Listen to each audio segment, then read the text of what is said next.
Welcome to top Telugu media. ముందుగా bulletin లో headlines చూద్దాం.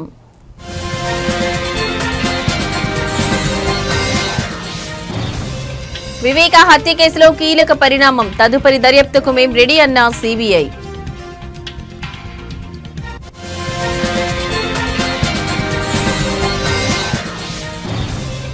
స్టేట్ పాలిటిక్స్ లో కీలక పరిణామం. హైకోర్టును ఆశ్రయించిన MLC Jayamangala Venkataramana.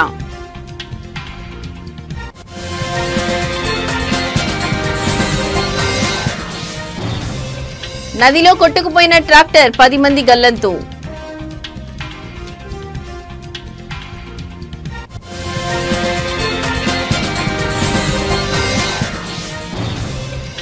Konark restaurant chicken biryani పార్సిల్లో బొద్దింక. షాక్ అయిన కస్టమర్.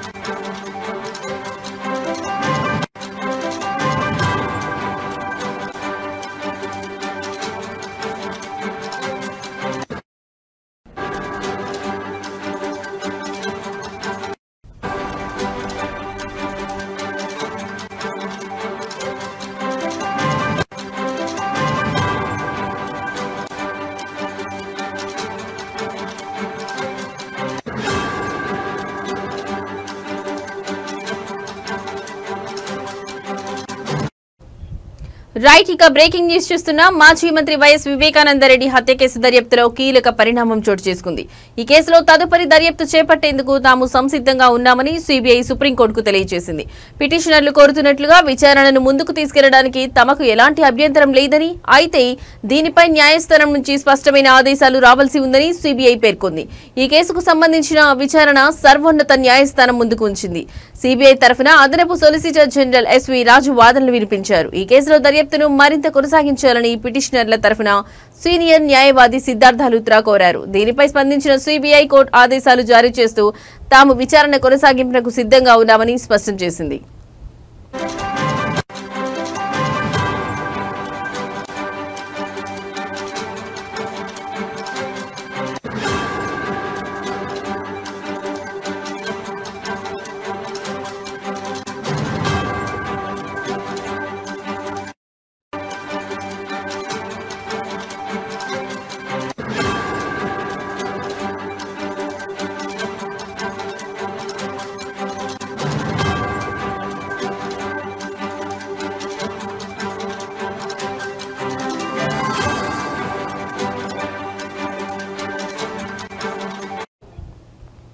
రెండు 2019లో జరిగిన వివేకానందరెడ్డి హత్యోదంతం అప్పట్లో తెలుగు రాష్ట్రాల్లో తీవ్ర సంచలనం సృష్టించిన విషయం తెలిసిందే.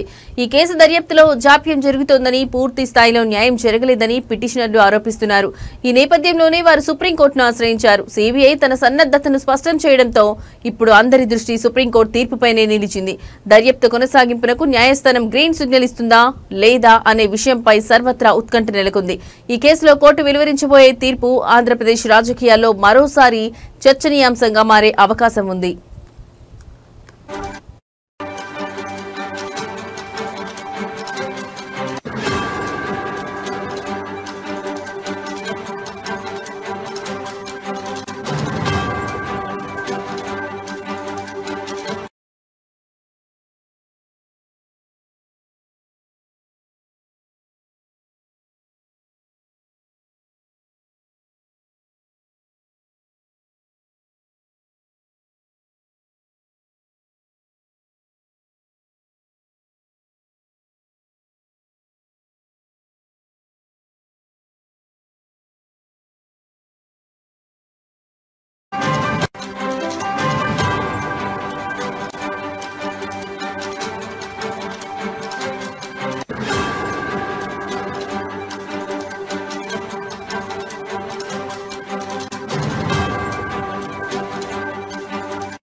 రైట్, ఇక బ్రేకింగ్ న్యూస్ చూస్తున్నాం. రాష్ట్ర రాజకీయాల్లో కీలక పరిణామం చోటు చేసుకుంది.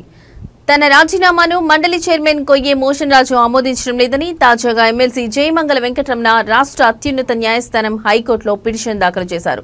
ఈ మేరకు ఇవాళ ఆ పిటిషన్పై విచారణ చేపట్టిన ధర్మాసనం కౌంటర్ దాఖలు చేయాలని మండలి చైర్మన్ తరఫు న్యాయవాదిని ఆదేశించింది. ఈ క్రమంలోనే చైర్మన్ తరఫు లాయర్ మాట్లాడుతూ తమకు కౌంటర్ దాఖలు చేయడానికి మరికొంత సమయం కావాలని అభ్యర్థించారు.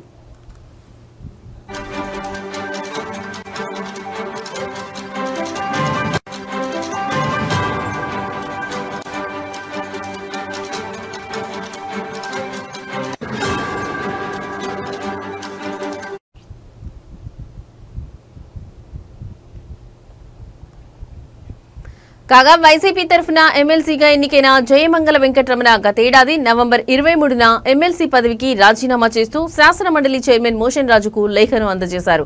కానీ 9 నెలలు గడుస్తున్నా దానిని ఆమోదించడం కానీ తిరస్కరించడం కానీ చేయడం లేదని జయమంగళ ఆ పిటిషన్లో పేర్కొన్నారు. ఏపీ శాసనసభ కార్యకలాపాల నిర్వహణ విధానంలోని నిబంధన 186 ఆర్టికల్ 190B ప్రకారం రాజీనామా సమర్పించాక దానిని ఆమోదించాలి లేక తిరస్కరించడం కానీ చేయాల్సిన రాజ్యాంగబద్ధమైన పదవిలో ఉన్న చైర్మన్ పై ఉందని పిటిషన్లో జయమంగళ వెంకటరమణ పేర్కొన్నారు.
రైట్ ఇక బ్రేకింగ్ న్యూస్ చూస్తున్నాం. ఉత్తరాఖండ్ లోని డెహ్రాడూన్ లో దారుణం చోటు చేసుకుంది. భారీ వర్షాలకు ఉప్పొంగి ప్రవహిస్తున్న ఓ నదిలో ట్రాక్టర్ కొట్టుకుపోయింది. అందులోని 10 మంది కూలీలు గల్లంతయ్యారు. ఈ ఘటనకు సంబంధించిన షాకింగ్ వీడియో ప్రస్తుతం సోషల్ మీడియాలో వైరల్ గా మారింది. గ్రామస్తులు తెలిపిన వివరాల ప్రకారం 10 మంది కూలీలు ఓ ట్రాక్టర్ లో నది దాటుతున్నారు. నది మధ్యలోకి వచ్చాక ట్రాక్టర్ మొరాయించింది.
ఉధృతంగా ప్రవహిస్తున్న నది మధ్యలో ట్రాక్టర్ ఆగిపోవడంతో అందులోని కూలీలు భయాందోళనకు గురయ్యారు. కాపాడాలంటూ చేతులు ఊపుతూ కేకలు వేశారు. ఇంతలోని నీటి ప్రవాహ ఉధృతికి ట్రాక్టర్ బోల్తా పడ్డం, కూలీలంతా నీళ్లలో పడిపోవడం వీడియోలో కనిపించింది.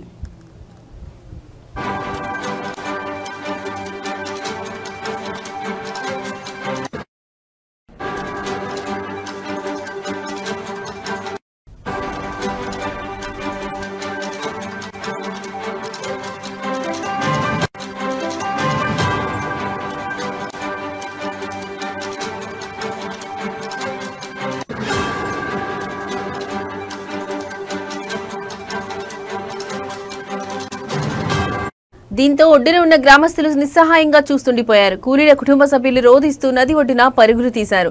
తమ వారిని కాపాడుకునేందుకు ఆరాటపడ్డారు. అయితే నదిలో నీటి ప్రవాహం ఉధృతమవడంతో క్షణాల వ్యవధిలోనే వారు గల్లంతు కావడంతో ఏమీ చేయలేకపోయారు.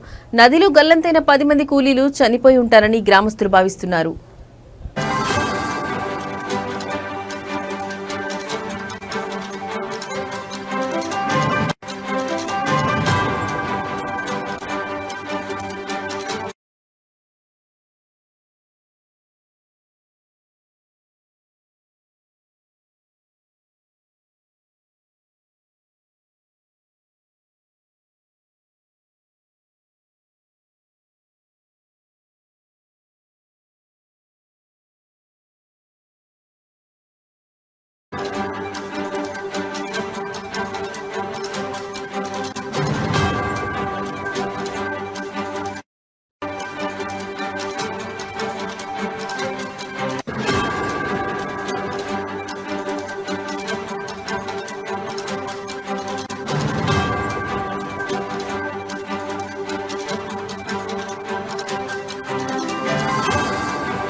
రైట్, ఇక బ్రేకింగ్ న్యూస్ చూస్తున్నాం. ఇంట్లో వండింది తినరా అంటే కాదు, మాకు బయట దొరికే చెత్తనే ముద్దంటారు కొందరు. ముఖ్యంగా ఈ ఆన్లైన్ ద్వారా ఫుడ్ ఆర్డర్ చేసుకునే పద్ధతి వచ్చిన తర్వాత మగవారే కాదు, ఇంట్లో ఉంటే కొందరు ఆడవాళ్ళు కూడా భోజనం వండుకోవడం ఎందుకులే అని బయట ఫుడ్ ఆర్డర్ చేసుకుంటున్నారు.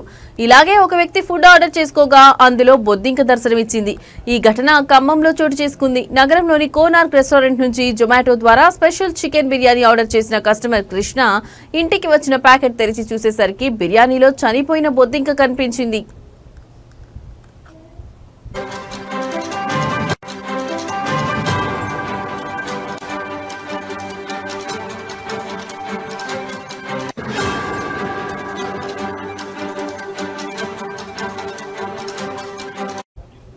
కృష్ణ తెలిపిన వివరాల ప్రకారం రాత్రి భోజనానికి జొమాటో యాప్ ఉపయోగించి కోనార్క్ రెస్టారెంట్ లో స్పెషల్ చికెన్ బిర్యానీ ఆర్డర్ చేశాడు.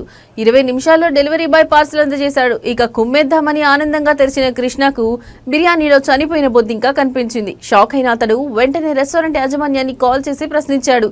అయితే వారు నిర్లక్ష్యంగా సమాధానం ఇచ్చి రీఫండ్ ఇస్తామని చెప్పారని కృష్ణ ఆరోపించాడు. ఈ సమాధానం అతనికి సంతృప్తి కలిగనివ్వలేదు. ఈ ఘటన ఆహార నాణ్యత, హైజీన్ పై ప్రశ్నలు లేవనెత్తింది.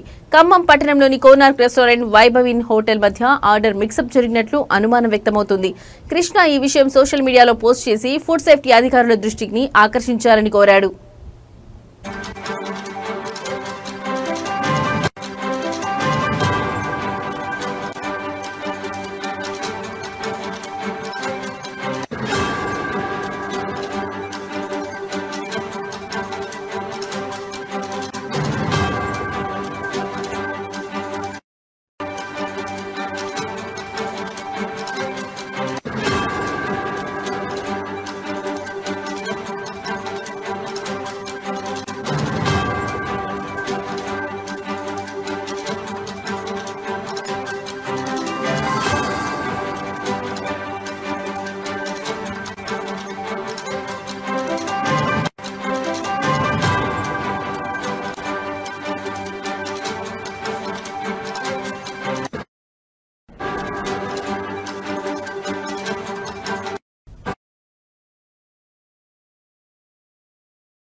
అవినీతి ఆరోపణలు ఎదుర్కొంటున్న విద్యుత్ శాఖ ఏడీ అంబేద్కర్ నివాసంలో అవినీతి నిరోధక శాఖ అధికారులు దాడులు నిర్వహించారు. ఈ దాడుల్లో ఆయన ఇంటి నుంచి సుమారు 2 కోట్ల నగదును ఏసీబీ అధికారులు స్వాధీనం చేసుకున్నారు. ఈ సోదాల కోసం ఏసీబీ దాదాపు 15 బృందాలను ఏర్పాటు చేసింది. ఈ బృందాలు హైదరాబాద్ తో పాటు పలు ఇతర ప్రాంతాల్లో కూడా సోదాలు నిర్వహిస్తున్నాయి. ఏసీబీ అధికారులు అంచనా ప్రకారం ఈ దాడుల్లో ఇంకా కోట్ల రూపాయల విలువైన అసామాన్య ఆస్తులు బయటపడే అవకాశం ఉందని అనుమానం వ్యక్తం చేశారు. ఈ దాడుల ద్వారా అవినీతికి పాల్పడిన అధికారులు చట్టపరంగా శిక్షార్హులని స్పష్టమవుతుంది.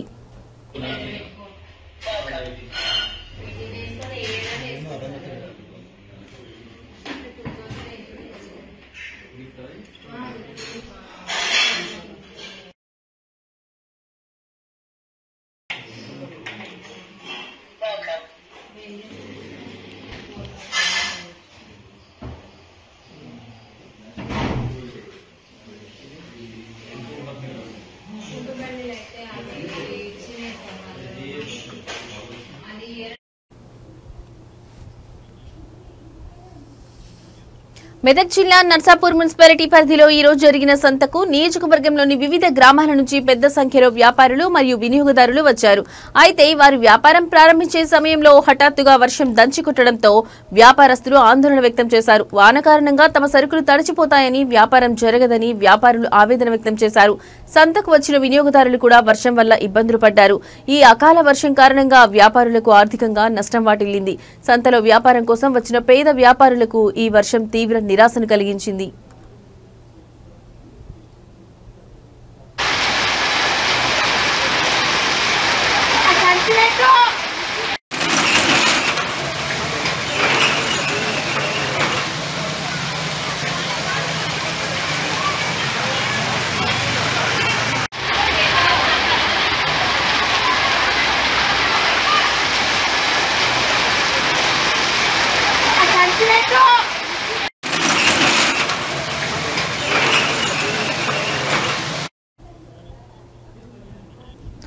ఇవి ఇప్పటివరకున్న బులెటిన్ అప్డేట్స్. మరో బులెటిన్ తో మళ్ళీ కలుద్దాం. నమస్తే.